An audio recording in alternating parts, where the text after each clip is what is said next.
Hello and welcome to another episode of the Pro Peace Report. I'm Kobe, the host.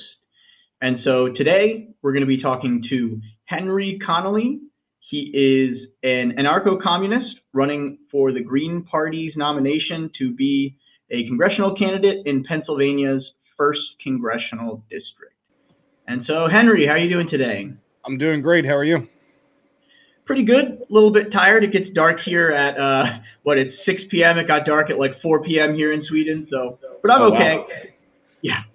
So I can feel you on the tiredness. I'm still recovering from last night. So. So we're on the same wavelength then. Yes. So tell everybody about yourself. So how did you get into activism, and why did you choose the Green Party for your campaign? Well, so my backstory in activism and in politics really goes all the way back to how I was raised. I was raised in, and this is something I love to talk about and I prefer to talk about initially whenever I do an interview.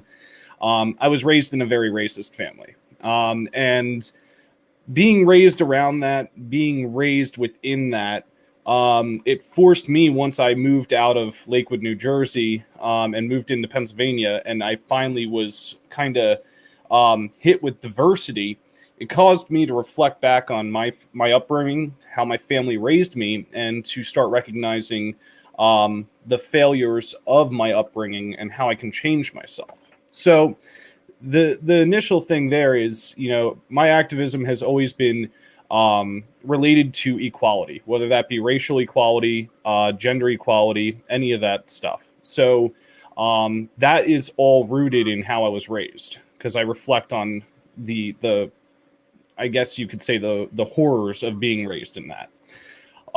Politically, my background is absolutely insane. So as you said, I'm an anarcho-communist. And the way I came to anarcho-communism is one that is kind of different from anybody else, I would say, because I personally have never met someone that went through this journey. But I was raised in a Republican household. And up until the 2016 election, I thought I was a Republican, right?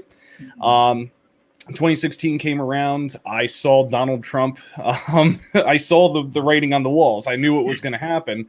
And I was like, I cannot support this guy. I cannot vote for this guy. I got to find something different. I found my way into the Libertarian Party. I thought I was an ANCAP.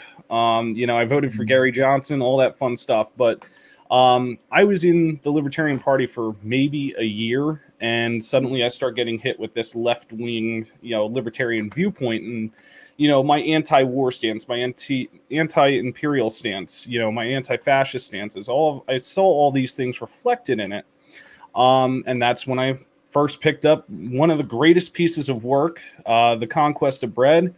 Read that through, and I was like, this is it. So, really, the way I found myself politically in the Green Party is it was the only party that I saw as a avenue for ANCOMs to get into office, to start, kind of laying the groundwork to getting us towards our ideal utopia.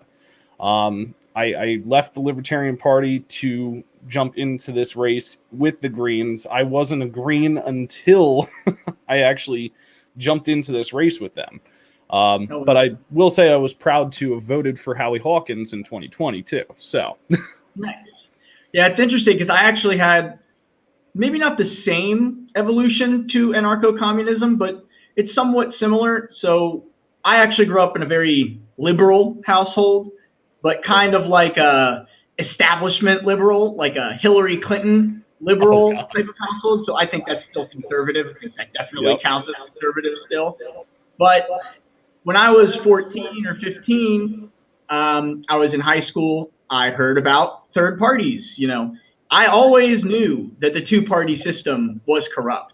That was what the foundational part of my politics was, seeing the Iraq War, seeing the economic crash in 2008 happening around us. But similar to you, I originally thought that I was a libertarian.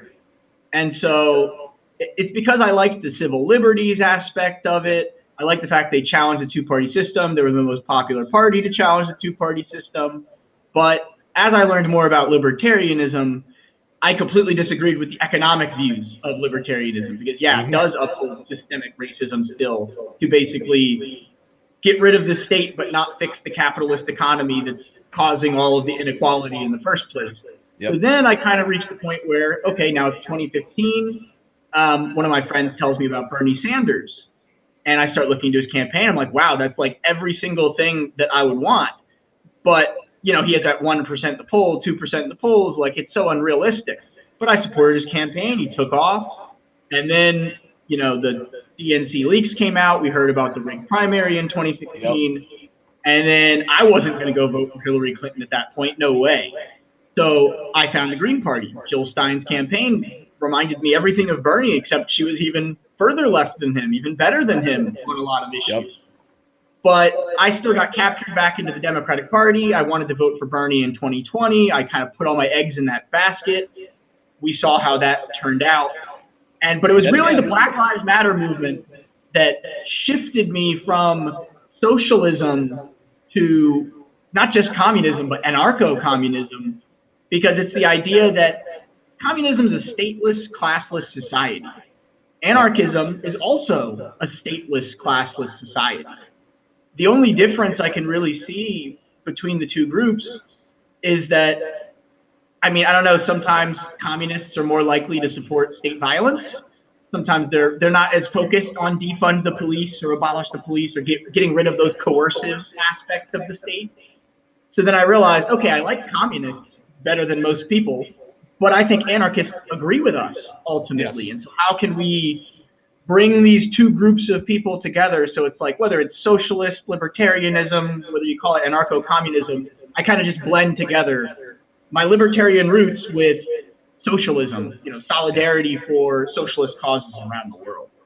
And so what are some of the biggest policies that you want to run on in your campaign?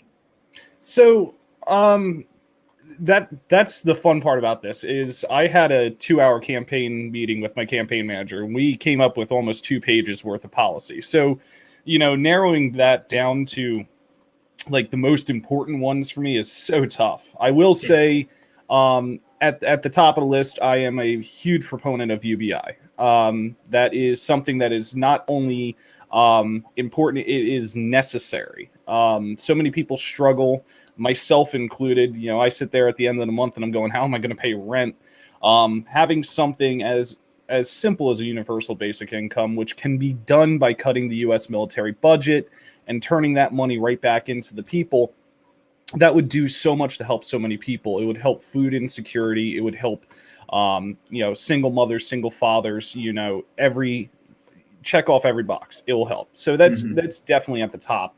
One of the things that I think makes my campaign very unique is I am a huge proponent of regenerative farming.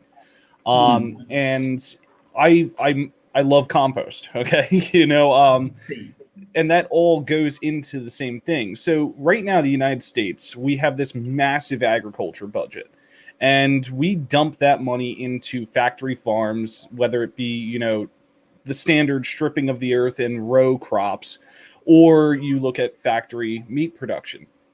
We fund so much money into that. And the problem is we're not creating healthy foods, and we're also absolutely destroying the environment while doing so. So regenerative farming, for me, is such a important thing for us to fund nationally. We could take, you know, 75, 80% of that current agriculture budget, throw it right back into farmers, help farmers get subsidies in order to buy the equipment to do regenerative farming. And the huge thing is, not only are we going to make healthier food, we are also going to make massive carbon sinks to start drawing down carbon from the atmosphere. So that's another huge platform point for me. I am a supporter of the treaty that's been jumping around the UN for God knows how long, to ban commercial fishing in international waters. Again, it's just another way to protect the environment and protect the earth. And then, you know, some of the other things I believe in, it's going to be educational reform. I think our education system does not provide students with everything they need. You know, it's kind of this like march in lockstep education system where the student doesn't get to the chance to explore themselves, to explore their creativity, and really to determine what they want to do in their lives. And I think our education system should be more of something to help students kind of realize their dreams and pursue their dreams. And then lastly, of course, another huge point, prison reform, criminal justice reform. And the first problem, our prisons, you're a number. And I think that is ridiculous because really, one of the things that you'll constantly hear is prisons are the perfect education for a better criminal. And unfortunately, it's true. And I think our prison system should reflect that of some Scandinavian nations, which the prisoners are treated like people. They are given the opportunity to learn a trade, to learn a skill, so they do not reoffend. And we really should follow that principle.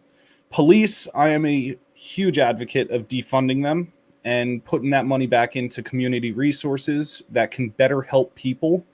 And as far as, on the criminal justice, the law side of things, our courts, I am against cash bail, and I am massively for the legalization at the start of marijuana and shrooms.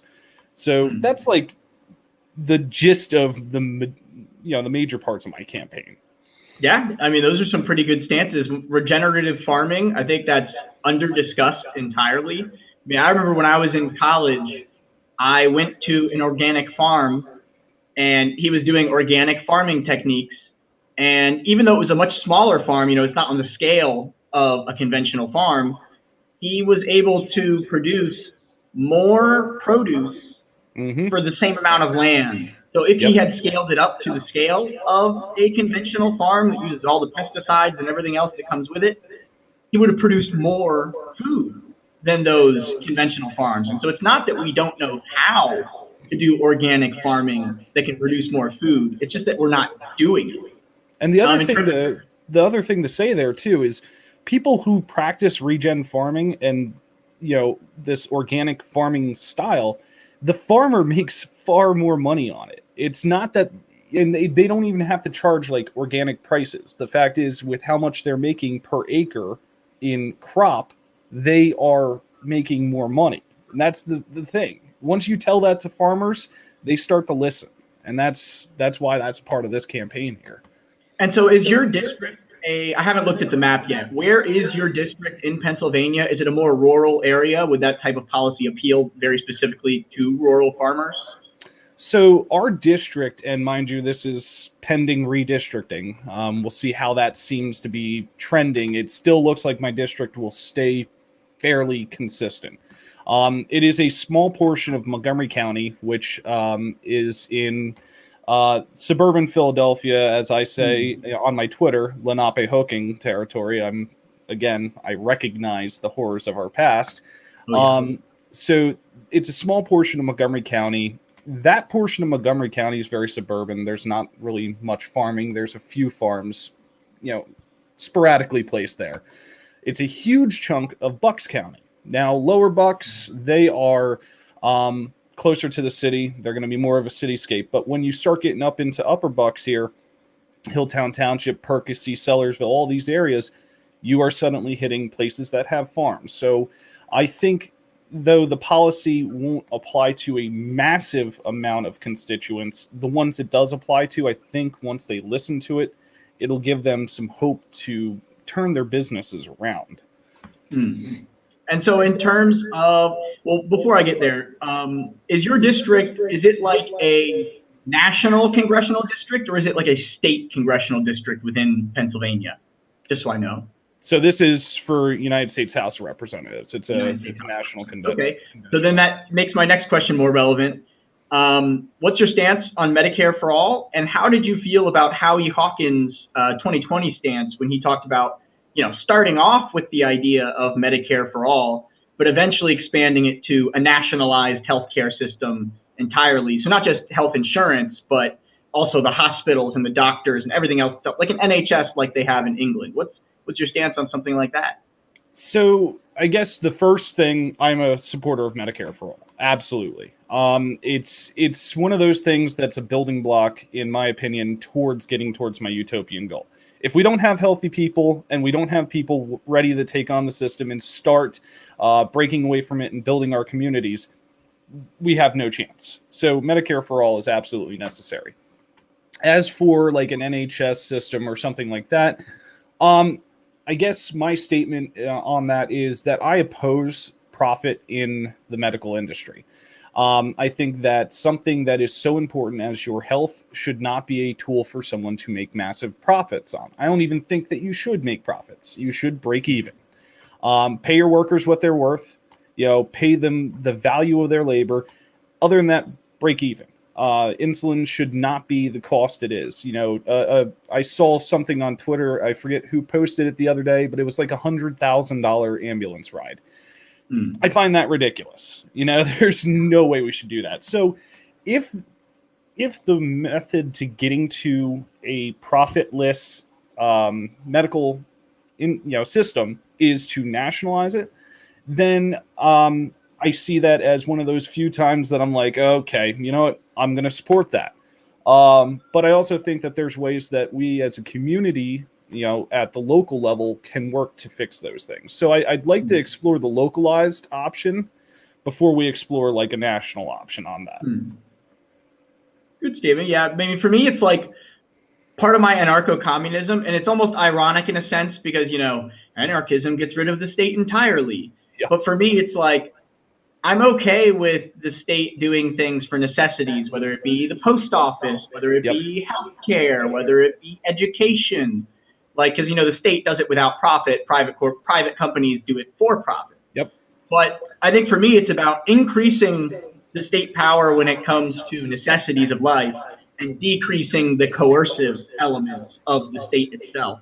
And I think that kind of segues into, we'll talk now about the Green Party's vaccine mandate statement and their entire COVID policy. A lot of it's good, but we'll talk about the specifics.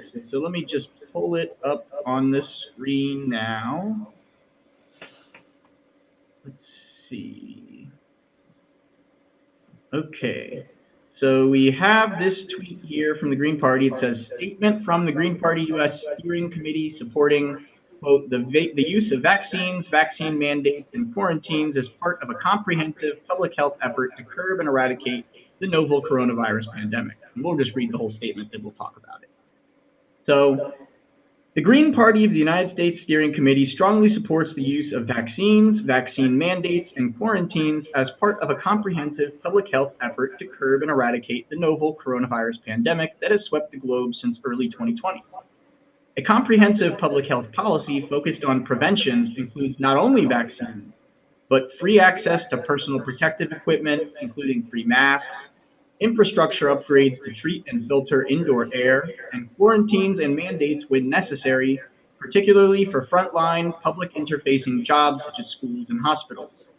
To ensure the most vulnerable individuals and communities are protected and provide parents and families the economic and social aid necessary to support collective public health policy, we support a comprehensive COVID relief plan such as that put forward by Green Party 2020 presidential ticket Howie Hawkins and Angela Walker, including monthly relief checks, eviction and utility shutoff moratoriums, rent and mortgage forgiveness, emergency Medicare for all, universal high-speed internet access for both jobs and education. Additionally, patents must be canceled on all vaccine formulations to aid rapid global distribution and stop the rise of even more transmissible and deadly COVID-19 variants. We understand why mistrust exists toward the for-profit privatized health insurance system, a system that has produced current and historical injustices. At the same time, because of the severity of this crisis, we encourage hesitant individuals and communities to consult with medical professionals, including nurses, doctors, and researchers, to learn more about the science, safety, and efficacy of vaccines. We encourage conversations about how vaccines and related policies protect our most vulnerable community members, such as young children, the elderly, and immunocompromised individuals. Scientific data and experiments may be difficult to properly interpret and put into context without formal training. Therefore, we support the efforts of the medical community working with the public to help dispel mistrust and misunderstanding of vaccine science and other public health efforts. And so I just wanted to get your idea. So how do you feel about the statement, just in general, all of your feelings on it?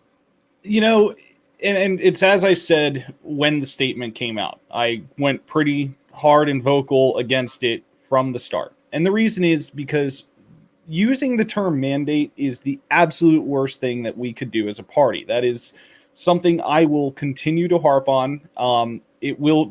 Vaccine mandates will never be a part of this campaign's platform. I refuse, because I am such a supporter of bodily autonomy that just doesn't jive with me. And sure, that's probably still the libertarian in me. Whatever. Anarcho-communism is a libertarian thought. Yeah. But, you know, there's a bunch of things within that I do support. You know, and that's what I said when it came out. We could have cropped out that entire top section and we would have had a banger statement. One that puts us out there ahead of any party currently. Monthly checks. Absolutely.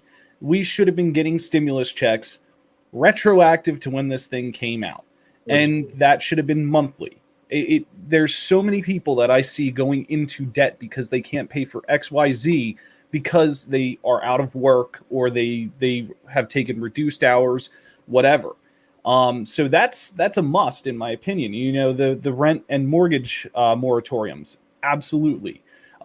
We should be forgiving rent. We should actually, in my opinion, be working with banks for what it's worth to figure out how to help people who are behind on their mortgages. Tag that onto the back end of the mortgage, cancel it, something. Ways to help the people, those are great. Mandates are not how we do it. This is one of the things that I've been saying to people is you are never going to coerce someone into getting a vaccine if they don't want a vaccine. Whether it's politically driven, whether it's due to hesitancy that marginalized communities rightfully will have based upon what's happened to them in our history in this nation, you will never coerce them into it. What you can do is you can educate them on it. You can put the tools in their hands to learn about the vaccines. You can put the tools in their hands to help them understand why their concerns, though valid, may not necessarily apply to this vaccine. When the vaccine first came out, I was hesitant because I didn't have any clue what an mRNA is.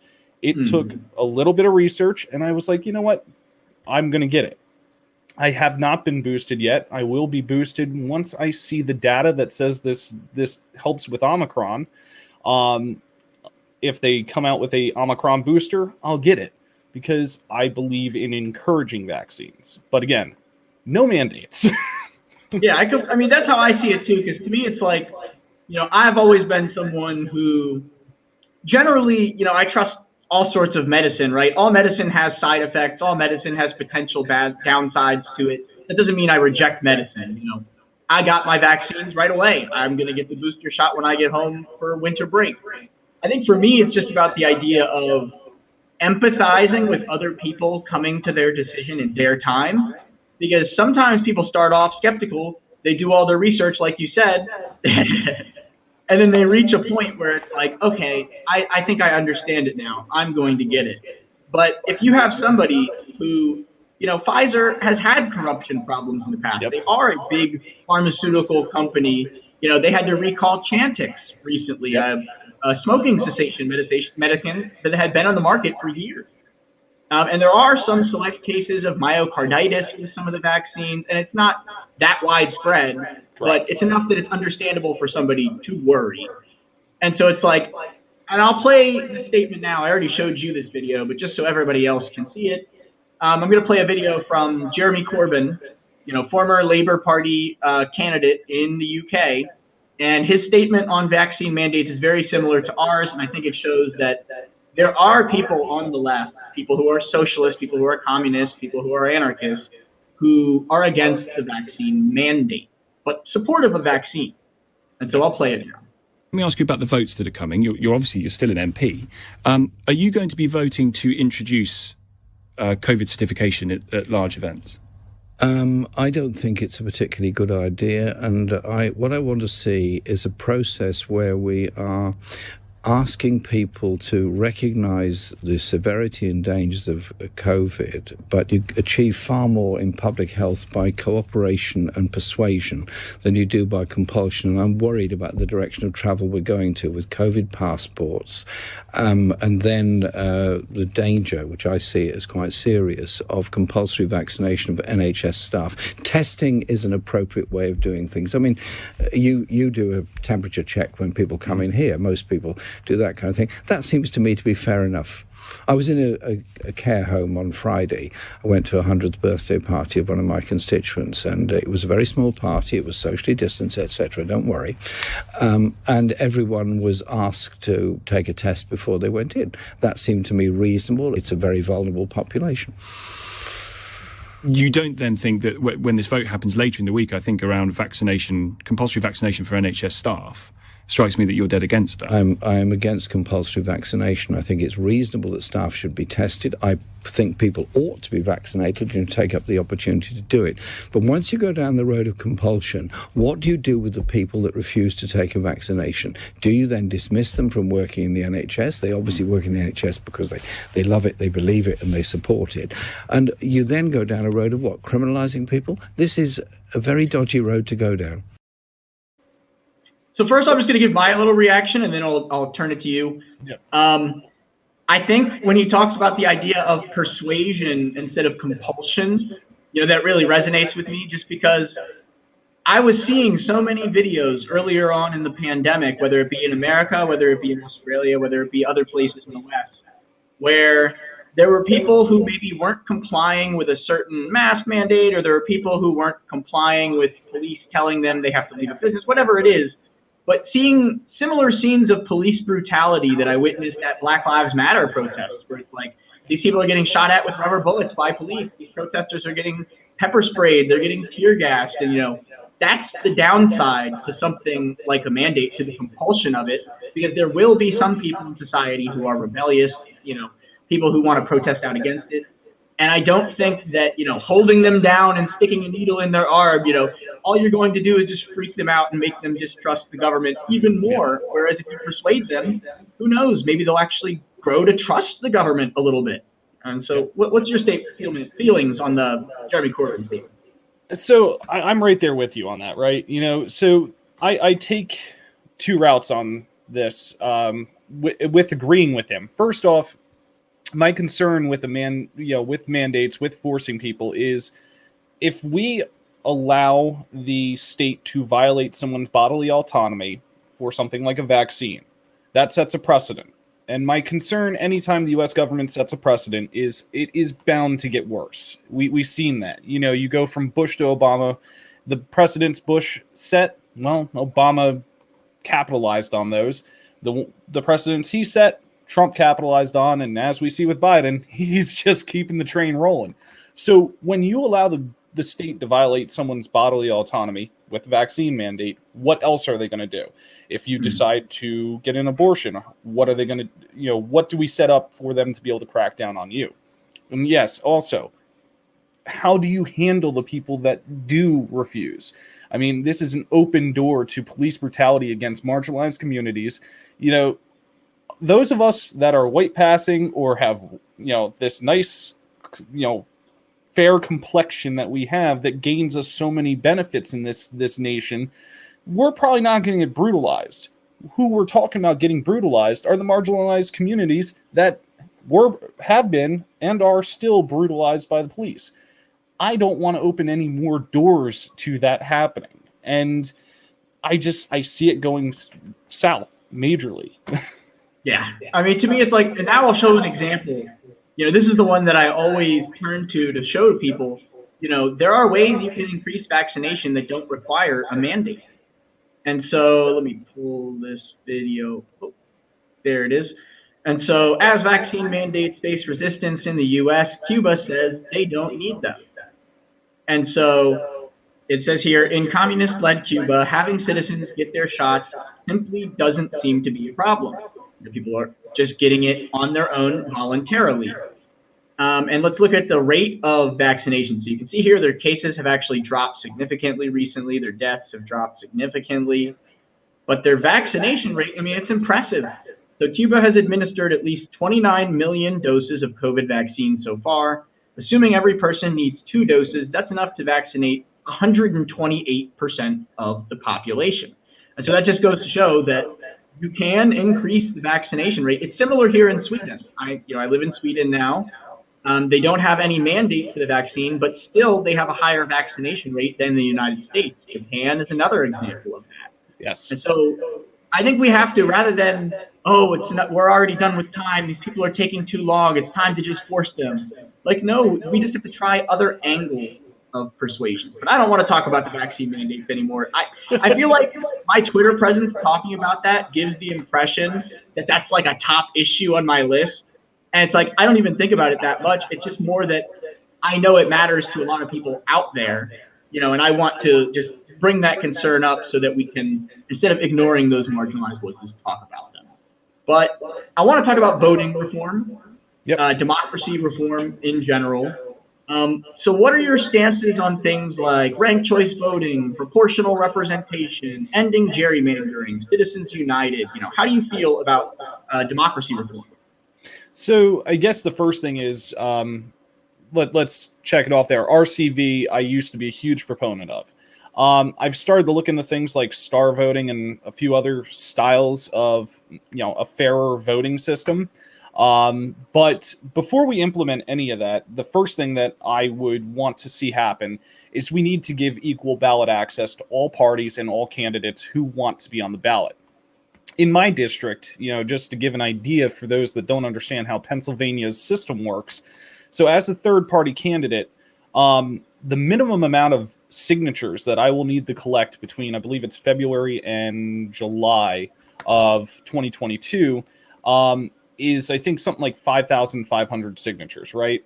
But if I collect that bare minimum, now the duopoly parties, and most likely the Democrats, will then take me to court, sue me, and try and get me kicked off the ballot, right? So to protect myself, I got to actually gain more like 15,000 signatures. So that way, as they nix one off the list, I still have backup lists to go off of.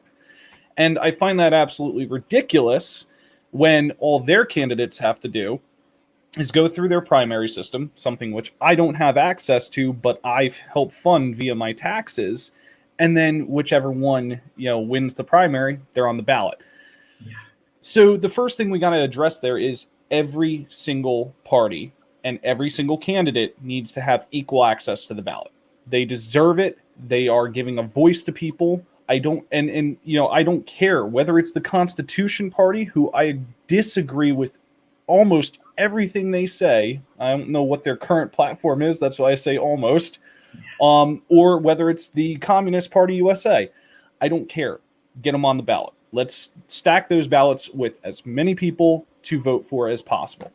So within that, once we do that, then we need to analyze a better voting system, because the current voting system sucks. This whole, pick the one person that you want to win instead of, here's the list of people I wouldn't mind having. That I find ridiculous. It's too black and white in such a diverse political system when you look at it globally. So that's my first thing there. As far as gerrymandering, I hate it. I really do. I'm sitting here, and I'm watching and reading the redistricting and all this stuff going on in Pennsylvania. And it's like, am I going to end up in the 1st Congressional District, the 4th Congressional District? And then I'm reading stories about how some districts out in Lancaster went from being very balanced to very GOP heavy. It just doesn't make sense. We need fair districts. We need districts that properly represent the demographic within that district proportionately. So that way everybody has an equal voice. Because once you put, everybody's candidates on the ballot, once you change the voting system, you have to also ensure that is a balanced district voting for people. So that's a huge thing for me. I want this to be more democratic. I want it to be more free. And I want the people to have a more direct role in it. I think in doing that, what will happen is, because currently we have abysmal turnout rates. I think in this last election in Souderton, it was something like 37 or 38% of the voters came out. That's abysmal. You look at nations that have implemented these types of reforms, you're getting 70, 80, 90% voter turnout. Everybody's voice is being heard, and it's truly democratic. So we need to make motions and learn and adapt and move forward towards these things. Yeah, I completely agree. I mean, there's one bill in the House. I can't remember what it's called. You might want to look it up. It's by Jamie Rashkin. It's actually my representative. Don't really agree with the guy on a lot. He's in the Democratic Party, but there are things like this he's kind of good on. And it's just about multi-member districts with proportional representation, with an independent review board for setting the districts up. So it gets rid of gerrymandering for a completely independent board. And I think what's so important about multi-member districts is, like you were saying, so that proportionally, maybe the parties that are a little bit smaller in that district, but still big enough to be 10, 20, 30% of the vote. So that way, you know, you can have 3 congressmen in a district. Maybe one of them is the part, or 2 of them are the party that got the most, and then one is the party that, you know, got the second most. You know, ideas like that, I think, would completely change American politics, because everybody hates either the Democrats or the Republicans or both. You know, my most popular shirt that I wear out in public, it says Democrats, Republicans, then pizza. And, you know, it checks off the pizza. And literally, no matter where I go in the country, people will say, oh, haha, it's a funny shirt. Hell yeah, man. Like, I hate those both, you know. And it's like, that's the most common thing people resonate with. And if they had a choice, even just the 4 parties, even if just Greens and Libertarians were consistently on every single ballot, consistently in every single debate for every single seat, you know, I think you'd see them start to gain steam, because, you know, Democrats are split, Republicans are split. People in those parties don't agree with each other fundamentally on some really serious things. Like, there's a big difference between a libertarian Republican and a neocon. You know, there's a big difference between a democratic socialist and a neoliberal. But most Americans, I think, even if they're just slightly aware of it, I don't think they understand just how significantly different it is, because we only go by Democrat or Republican. And the other thing, go ahead. While you're on that, the other thing too, what that will do is, I don't know how much you've worked like an election place, a polling place, but one of the things that, you know, my 2019 campaign, and even this year when I was kind of out there promoting this one, you'll hear people say at these at these polling locations is like, you know, they'll be walking up and I got to get that Republican ballot because I can't have that Democrat win. Mm-hmm. But what you really want to ask these people is like, would you vote third party is if they had the option? And I've had the opportunity to do that. And a lot of these people, if they felt that the third party had a more viable route to being elected, they would ditch the Republicans and Democrats in a heartbeat. And that's the thing. A lot of people in this country don't want to vote Republican and Democrat. They're doing it just to blockade the other side. They would step outside of the duopoly political system if we reform this stuff, make it more democratic, and give them the chance. Yeah, I mean, there's this poll right here. This is from Gallup News, January 2021. 62% of Americans say a third party is needed, and only 33% of Americans say the 2 parties adequately represent them. And the third party needed has actually had a majority since 2006. So since 2006, Americans have wanted a third party, but then, you know, when Jill Stein tries to go to a presidential debate in 2016, she ends up getting arrested and tied to a chair all night. Or when Princess Blanding in Virginia wants to be on the debate stage, she was the first Black woman on the ballot for Virginia governor's races in the entire history of Virginia. The only other candidate on the ballot besides the 2 parties, and they didn't let her speak. Same thing happened with Margaret Flowers in 2016 in Maryland. And it's like, and back then, you actually had the Republican candidate saying, yeah, sure, let her on the stage. Come on, let her debate. But it still didn't end up happening. And so it's just like, we need to find a way. That's why I'm so adamant every single day about third parties. And like you said, they have to be perceived as viable. And that's why it's incumbent on the media to start covering them more. Absolutely. Because if they were actually given equal airtime, if you saw just as many segments on CNN about the libertarians and the Greens and any other marginal third party, like if they got covered more, people would go, oh yeah, they're actually an option. I didn't even know they existed. Because in 2016, 60% of people knew nothing about Jill Stein or Gary Johnson. They had no idea who they were. Absolutely. And it's like, if all it takes is just the perception of viability. If they're talked about regularly, if they're in the polls, like that was one thing I noticed too. A lot of the polls, when you read the polls, it'll say, okay, Trump or Biden. Okay, how do you feel about Biden's approval rating? How do you feel about Trump's approval rating? There'll be 20 questions. And then question number 21 is like, okay, Biden, Trump, Howie Hawkins, or I can't even remember the libertarian candidate at the time. Joe Jorgensen. Joe Jorgensen.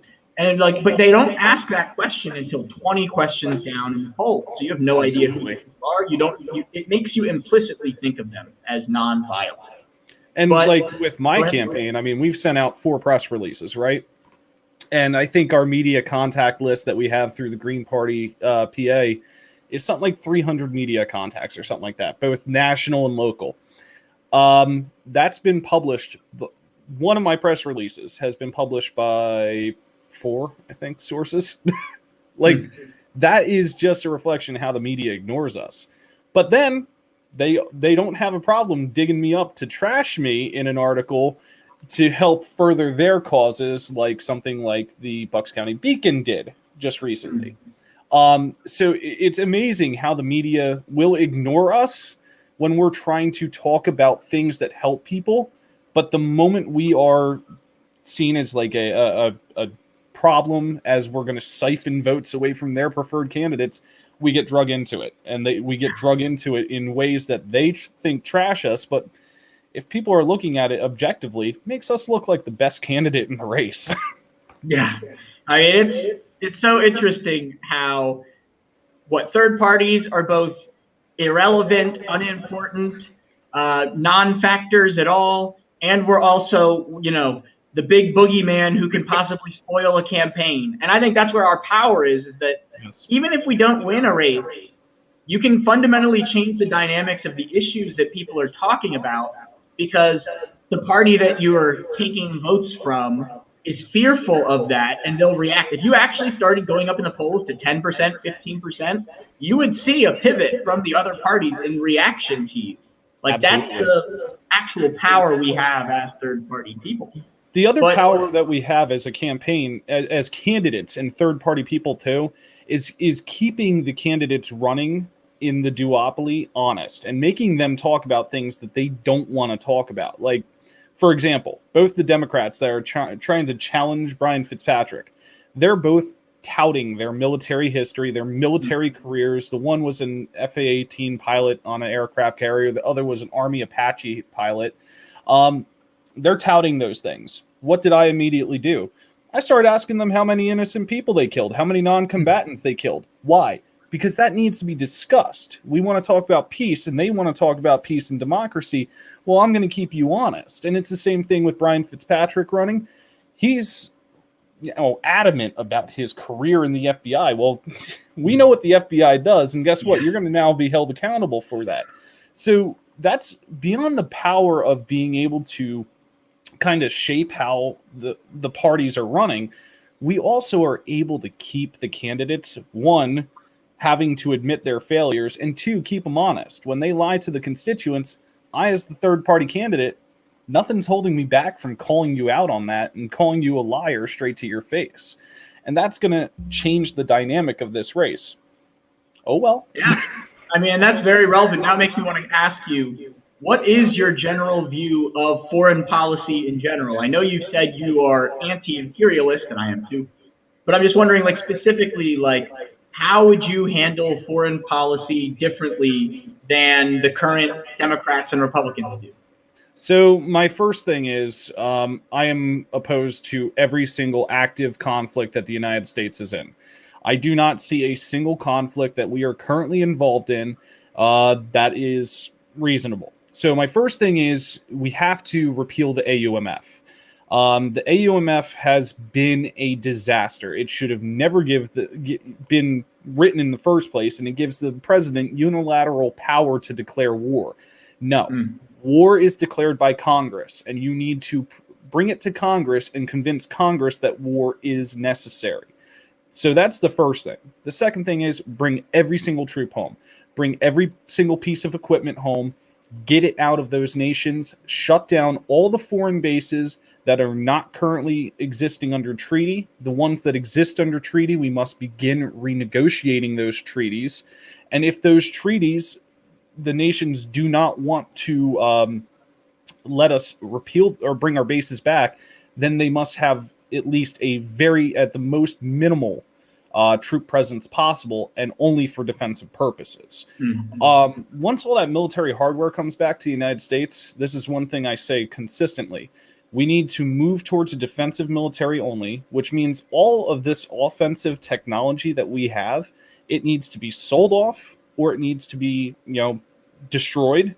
It needs to be recycled and turn that into things that help the people, which kind of brings me to my next point. We need to disarm our nuclear weapons, and we need to lead the charge in the world to nuclear disarmament. Because I think us as a nation, and I don't see people talk about this enough, and that's why I need to talk about it. We are the only nation in history to use a nuclear device in war. And we didn't do it once, we did it twice, and we did it over civilian population centers. And then we wonder why countries like Iran or North Korea want to pursue nuclear weapon technology. It's because they're afraid we're going to do this again. So if we lead the charge in nuclear disarmament, suddenly that puts the impetus on Russia, on China, and all these other major nuclear superpowers to join together and lead the charge in disarmament. That's how we get towards a nuclear-free future. Because so long as nuclear weapons exist, humanity is under threat of extinction. And we cannot put it on other countries to do it without doing it ourselves. Yeah, I think that was really well said, because it's like you're talking about moving out of an offensive position, closing every single military base we can, but you're also not just talking about what they would be pejoratively called isolationism. You do believe in international diplomacy. You do believe in talking about denuclearization, human rights, other things like that, but you want to do it in a non-coercive way. And so that leads me to my next question, because this is one of the most controversial elements of U.S. foreign policy today. I think it doesn't get discussed enough. How do you feel about the use of U.S. sanctions? Do you think that that's something that should be just entirely off the table? Do you think there's ever a reasonable situation where sanctions can be used? What's your stance on that? I oppose sanctions. I want to make that as clear as possible. Sanctions are a war crime, and they're a crime against humanity. Because sanctions, while they affect in some way the government of a nation, they more so affect the people of a nation. North Korea, we got all these sanctions on North Korea, right? That's not really hurting the North Korean government. It's hurting the people of North Korea. And they're not the ones that did what XYZ to get us put these sanctions on. We're talking about sanctioning Iran more. It's the people of Iran that will be hurt. So the first thing is we need to lift all sanctions. After we lift all the sanctions, something that we have to do is to begin to try and help the people of those nations and extend that olive branch and try to make amends for the crime that is sanctions. Something I say that I don't hear many other people talk about is every U.S. president that has authorized sanctions and used sanctions, they should be being tried for war crimes. And crimes against humanity. We would do it to any other nations. We would take that to the UN. We would take that to the World Court. We would demand that they be held accountable. Our presidents need to as well. And I don't care if that makes me sound crazy or anything, but it's necessary, because it's all about trying to right those wrongs and try and instill peace and that fellowship of humanity that we need. Yeah, I completely agree. That's really well said. I mean, it's like the big irony of international law today is the idea that the United States always talks about international law. Every time we sanction a country, we relate it to international treaties. But we've actually even tried to persecute or prosecute war criminals from other countries, like Milosevic in Yugoslavia, for example. But in 2003, I talk about this a lot, there was a bill passed in Congress that basically states if any U.S. personnel or U.S. ally is tried at The Hague in the Netherlands at the International Criminal Court, we retain the right to invade the Netherlands and break them out of the International Criminal Court. So how can we claim to believe in a rules-based international order if the rules don't apply to us?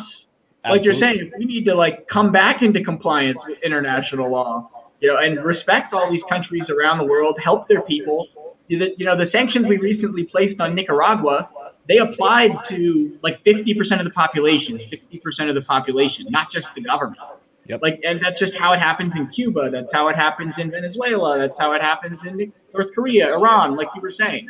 I think it's so important that third-party candidates like yourself can speak well on foreign policy issues like that, because that's one of the ways the two parties kind of try to attack us or smear us. Oh, they're not serious, they only know some conspiracy theory fringe things from the internet. They don't understand international diplomacy and how these things work.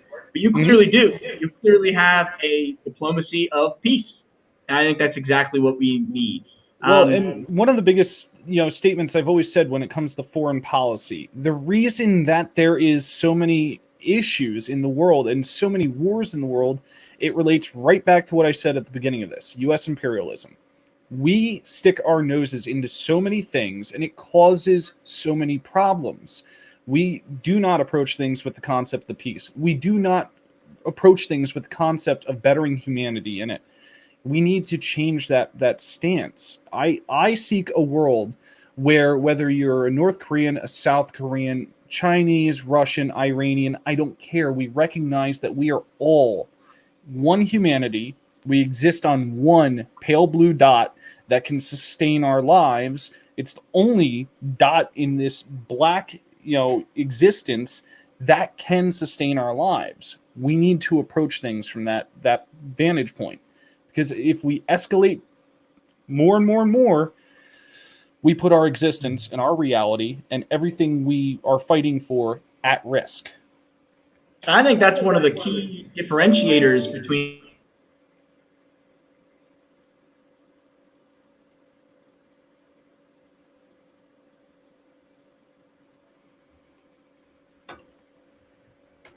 Uh-oh.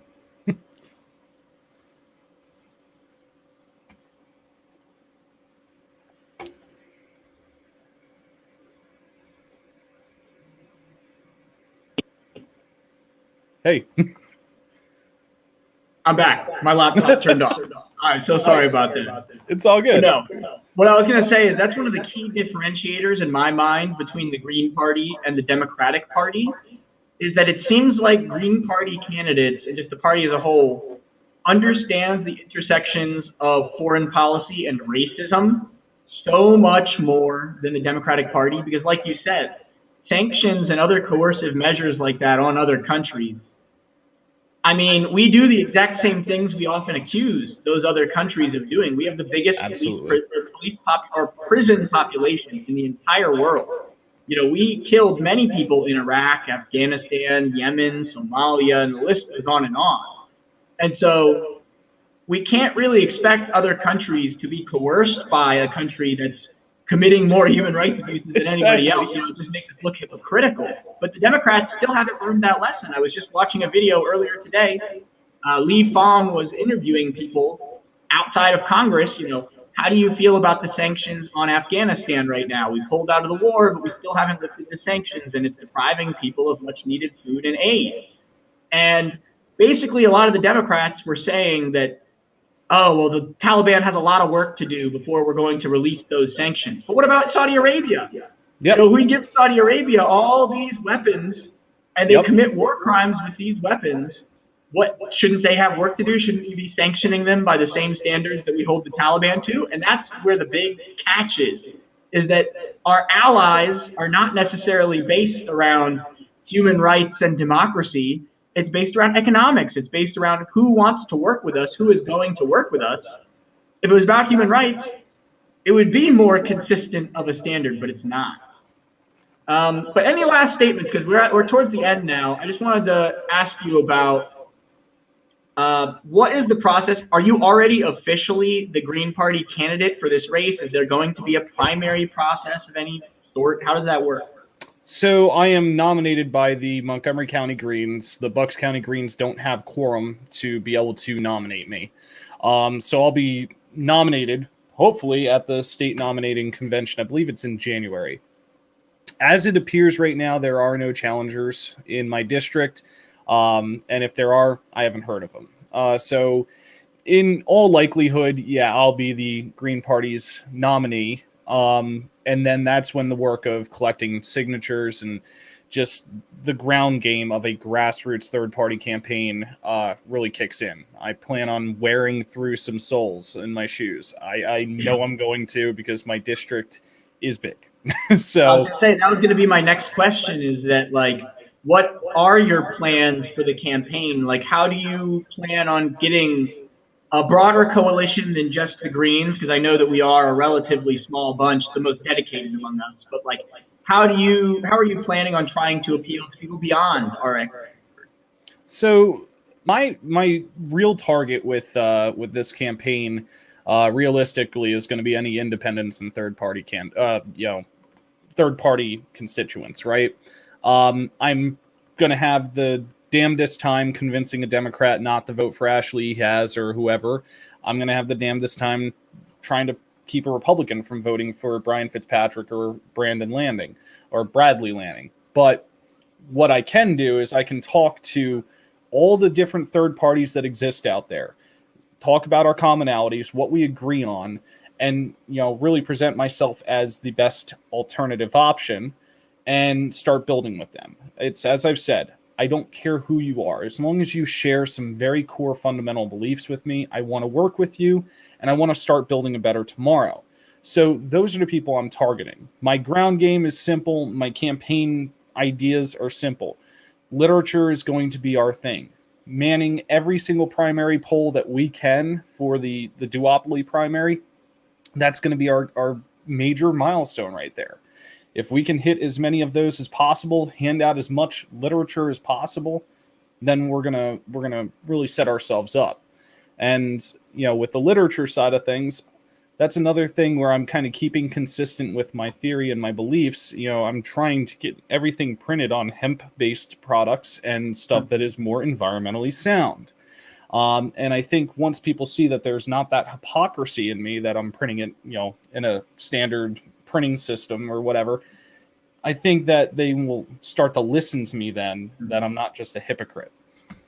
Yeah, I think that's a good idea. Independents are usually, there's more of us than there are of Democrats and Republicans. We're actually the biggest demographic. But I think you should still try to appeal to people who you don't think would actually be appealed to by, because you never know, it might actually win over some people. I think a good campaign to look into, Franca Mueller-Paz in Baltimore.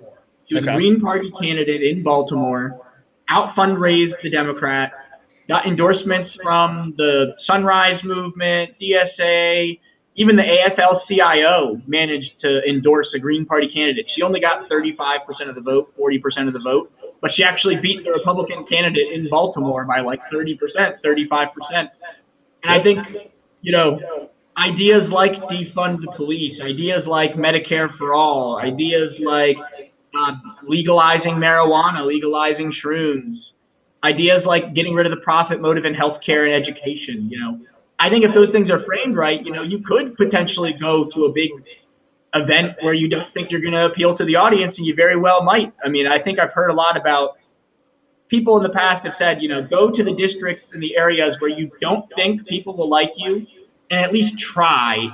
Of course it's going to be hard. Of course, most of them are still not going to like you, but you never know. Maybe you'll change 5 minds, 10 minds in that room, and it scales up. Oh, I definitely do plan on attempting to appeal to Republicans and Democrats, because, when I say that independents and all that are my hard look, of course they gotta be. But Republicans and Democrats, if by some act of, whatever God you believe in, I win this thing, I still got to represent them, so they're definitely still in this. Oh, yeah. And so I guess that's all the questions I have for today. Do you have any last words? Where can people find you? Is there a campaign website or anything? So the campaign website, we're still working on it. My campaign manager is building it for me because apparently I can't build websites. I don't know. I suck at it. But you can follow me on Facebook. It's Henry for Peace. You can find me on Twitter at Activist Henry. Really, if you want to interact with me and learn anything about my campaign, go to Twitter. Ignore the Facebook because I am more active on Twitter than I am on any social media. And if anybody wants to help out with the campaign, you can email me, henryforpeace@protonmail.com. Get involved. I need volunteers. Whether you're in California, Sweden, I don't care. If you have something that you can help out with this campaign, please let me know because we need your voice. Perfect. And is there any dates where there's going to be, I don't know, when the primary might happen, when your campaign's officially, you're the Green candidate? When is the election itself? So I'll officially be the Green Party candidate, I believe, in January. So that will be, there won't really be anything about it. I'll end up posting that I am officially the nominee. In the coming weeks, we're going to have a campaign video dropping, which will kind of lay out in a very simple way what we're doing, what our goals are, right? The primary, I believe, is May 18th of 2022. So for independents and third-party people, there's nothing for us to do at the primaries. But if you live in Montgomery or Bucks counties, or if you want to travel out here and help me man some of the many election places that I have to worry about on May 18th, let me know. I would love it. But the big day is November 8th. That's going to be the big one. That's the day of the election. Once those polls close, I'm kicking my heels up and I'm relaxing because I know I'm going to be fighting for the next few months. Yeah, I mean, I would hope. I'll probably be back from Sweden end of May. That's when I finish the semester. So if I can, maybe I'll come out and help. But Thank you so much for coming on today, Henry. It's a good conversation. I think we covered everything I thought we'd talk about and more. I think you're a good candidate. I think everything you said is great. I mean, maybe something will come up. Maybe I'll change my mind. Maybe you'll have a disagreement with me that I won't agree with you on something. But as of now, I mean, you sound like a Green Party candidate to me, not a libertarian, not a, you know, a lot of those people who are against vaccine mandates, we get portrayed as if we're some right-wing crazies, but everything you've said here is clearly more anarcho-communist and not ANCAP or anything like that. So thank you so much, Henry. Yeah. On the campaign. Thank you. See you guys next time.